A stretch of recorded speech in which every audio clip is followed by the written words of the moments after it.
Assalamualaikum warahmatullahi wabarakatuh. Kembali lagi bersama saya Jeffrey Ahmad Habibi. Kita akan menjelaskan tentang IP address dan subnetting. Di sini ada outline. Yang pertama, pengenalan IP address dan subnetting. Yang kedua, yaitu IP public dan private. Yang ketiga, classful dan classless addressing. Yang keempat, kasus subnetting. Yang kelima, konsep blok subnet. Yang keenam yaitu IPv4 delivery type.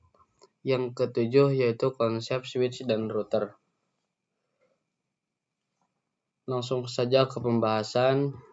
Yang pertama ada pengenalan IP address dan subnetting. Ketika suatu perangkat ingin terhubung ke perangkat lainnya, baik itu menggunakan wired maupun wireless, tentu saja memerlukan identitas nama pada setiap perangkat. Identitas tersebutlah yang dinamakan IP address. Yang kedua yaitu subnetting. Apa itu subnetting? Subnetting adalah upaya atau proses untuk mencegah sebuah network dengan jumlah host yang cukup banyak menjadi beberapa network dengan jumlah host yang lebih sedikit. Teknik subnetting membuat skala jaringan lebih luas dan tidak dibatasi oleh kelas-kelas IP classless. Contoh IP classless yaitu ada kelas A, B, dan C yang sudah diatur. Ini ada sedikit contoh, yaitu PC digabung dengan PC lain dan dikasih alamat IP. Selanjutnya ada IP address private dan public. Singkatnya, IP public merupakan IP yang digunakan internet dan bisa diakses dari mana saja. Jadi, misal kalian mengakses Facebook, YouTube, dan lain sebagainya, maka secara tidak sadar kalian sedang mengakses IP public masing-masing yang dimiliki oleh mereka. Yang kedua, alamat IP private bisa digunakan di dalam jaringan lokal dan tidak dapat diakses langsung dari internet. Ini adalah bagian penting dari konsep yang dikenal sebagai Network Address Translation yang sering disebut NAT, yang memungkinkan beberapa perangkat dalam jaringan lokal menggunakan satu alamat IP publik tunggal untuk berkomunikasi dengan internet. Selanjutnya ada IP address classful dan classless. Yang pertama ada classful addressing, pengelamatan IP berdasarkan kelas. Yang kedua ada classless addressing, yaitu pengelamatan IP tidak berdasarkan kelas. Ini ada contoh dari IP address classful dan classless. Kelas A, alamat kelas A yaitu 10.0.0.0 sampai 10.255.255.255. Default subnet mask kelas A yaitu 255.0.0.0. Kelas B, alamat kelas B yaitu 172.16.0.0 sampai 172.31.255.255. Default subnet mask-nya yaitu 255.255.0.0. Selanjutnya ada kelas C. Alamat kelas C yaitu 192.168.0.0 sampai 192.168.255.255. Default subnet mask kelas C yaitu 255.255.255.0. Selanjutnya ada kasus subnetting.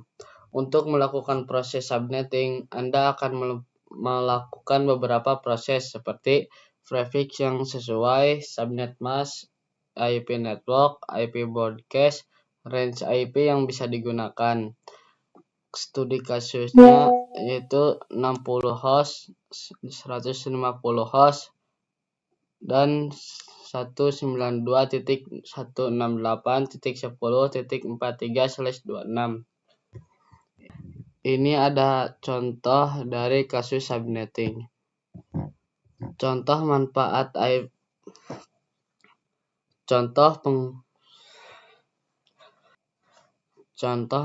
penggunaan implementasi classful dan classless ialah seperti misal, Anda memiliki network untuk 200 host dengan pengguna IP 10.0.0.0/24. Tentu ini tidak efektif karena jika dilihat bahwa untuk /8 itu jumlah IP yang tersedia sangat banyak, yaitu 16 juta. Padahal yang diminta hanya 200 host. Baik dari segi manajemen network dan segi keamanan. Sehingga maka dari itu menggunakan pengelamatan secara classless. Dengan classless kita bisa mengoptimalkan penggunaan CIDR. Misalnya untuk 200 host tidak digunakan network 10.0.0.0/24.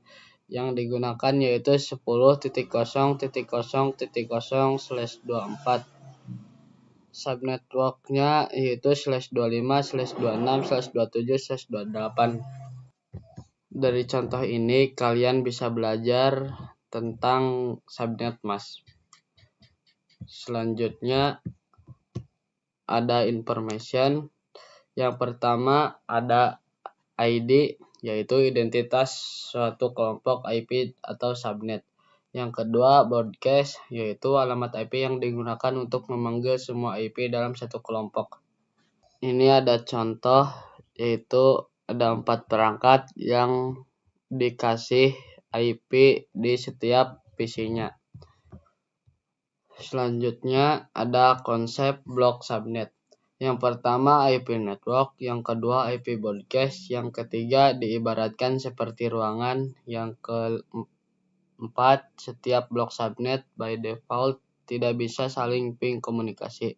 Yang kelima kumpulan PC yang berada pada suatu ruangan perlu dikonfigurasikan menjadi satu blok subnet.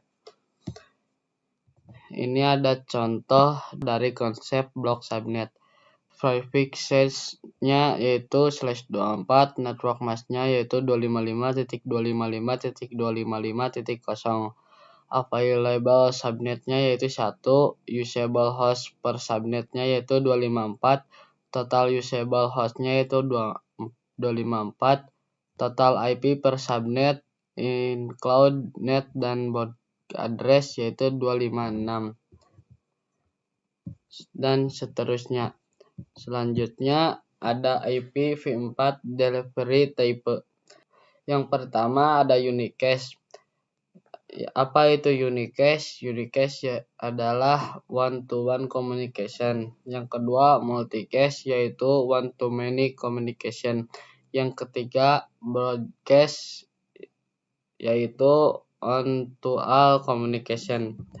Ini ada contoh dari unicast, yaitu server terhubung dengan satu PC. Yang kedua ada contoh dari multicast, yaitu server yang terhubung di beberapa perangkat. Yang ketiga ada contoh dari broadcast, yaitu server bisa terhubung ke semua perangkat. Selanjutnya konsep switch dan router. Yang pertama, switch mengkoneksikan perangkat yang satu network. Yang kedua, router, yaitu mengkoneksikan perangkat yang berbeda network. Sekian presentasi dari saya. Mohon maaf bila ada salah. Wassalamualaikum warahmatullahi wabarakatuh.